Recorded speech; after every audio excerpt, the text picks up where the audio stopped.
આ એક ગેમ જેવું છે. ભગવાને નાખ્યા ધરતી પર અવતાર આલ્યો તમને મનુષ્યનો.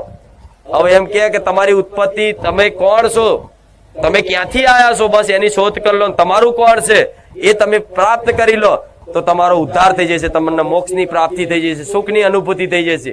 પણ આજ માણસને પોતાનું જ અસ્તિત્વની ખબર નહીં. ખબર તમે કોણ છો? નામ દેશે કે હું લાલો છું, હું ભીખો છું, હું મગન છું. અલે એ તો તારું નામ છે, તું કોણ છું તારું એ ખબર નહીં હું કોણ છું. અટક બોલ છે. પણ ખરેખરમાં તમે આ શરીરથી અલગ છો. અલગ છો કે નહીં? તમારો હાથ ભાગી જાય તો તમે શું બોલો છો? મારો હાથ ભાગી ગયો, મારો હાથ એવું કહો છો ને, મારો હાથ એવું કહો છો ને, મારી આંગળી તમે એવું કહો છો હું આંગળી, તો તમે આ આંગળીથી અલગ છો ને. મારી આંગળી તમે એમ કહેતા કે આ મારી વસ્તુ, આ ફૂલ મારું, તો આ ફૂલથી તમે અલગ થયા ને. તો તમે એમ કહો કે આ મારી આંખ છે, મારા નાક છે, મારી કાન છે, તો તમે આ કાનથી નાકથી અલગ થયા કે નહીં? મૂળ તમે શરીરથી અલગ કહેવાય કે નહીં? તમે સૂક્ષ્મ એક આત્મા છો.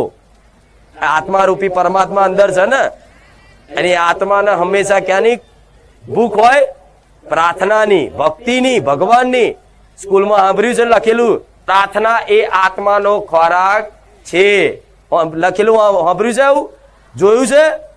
પ્રાર્થના એ આત્માનો ખોરાક છે. એટલે તમે શરીર માટે તો કદાચ રાત દાડાની મહેનત કરો છો, ભરણ પોષણ કરવા માટે, સારું સારું ખાવા માટે પરિશ્રમ કરો છો, પણ આત્માની ભૂખ મિટાવવા માટેની કોઈ પ્રયાસો હોતા. અને અસલ કદાચ એ જ ઉદ્દેશ છે તમારો કે જ્યાં સુધી તમે ભગવાનના પ્રાપ્ત ના થઈ જાવ ત્યાં સુધી જન્મો જન્મના દુઃખ તમારે ભોગવવા પડશે. મનુષ્ય તો અત્યારે છો ને, પણ જીવ જંતુ બનીને ભોગવવા પડશે. કૂતરાય બનવું પડશે, બલાડાય બનવું પડશે, ગાય બનવું પડશે. શું ભગવાન કોઈ અન્યાય રાખે કે કૂતરાને બસ કૂતરાની યોનીમાં રાખે? બધાના ચક્ર વારા ફરતી વારા 84 લાખ યોની છે ને, એ બધાના વારા ફરતી વારા નંબર આવે જ. તમે કૂતરાને બલાડાને બધું બનીને આયા છો. કેમ? ઉદ્ધાર માટે.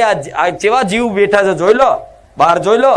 અબોલા જીવ કેવા બેઠા છે. ગાયો બાપડીને પગમાં વાગ્યું હોય, કીડા પડ્યા હોય, એને ભૂખ લાગી હોય, એને કોઈ ખવડાવવા વાળું નહીં, દવા કરાવવા વાળું નહીં, તે બધી વેદના શું ભગવાનને દયા નહીં આવતી હોય? પણ ના, એમણે જયારે મનુષ્ય અવતાર મળ્યો હોય ને, તારે આ તમારે જેમ છે ને, આ બધી ખોટી વસ્તુની માગણી કરીને, મોત શોખ કરીને જીવન કાઢ્યું, અધર્મ કરીને, પાપ કરી, કશું ભગવાન નડતો નહીં. એમણે એવી રીત કર્યું હોય ને, તારે આ મનુષ્ય ભગવાનને આ નિયમ પ્રમાણે એમના 84 લાખ યોનીમાં એવી યોનીમાં કદાચ જન્મ થયો અને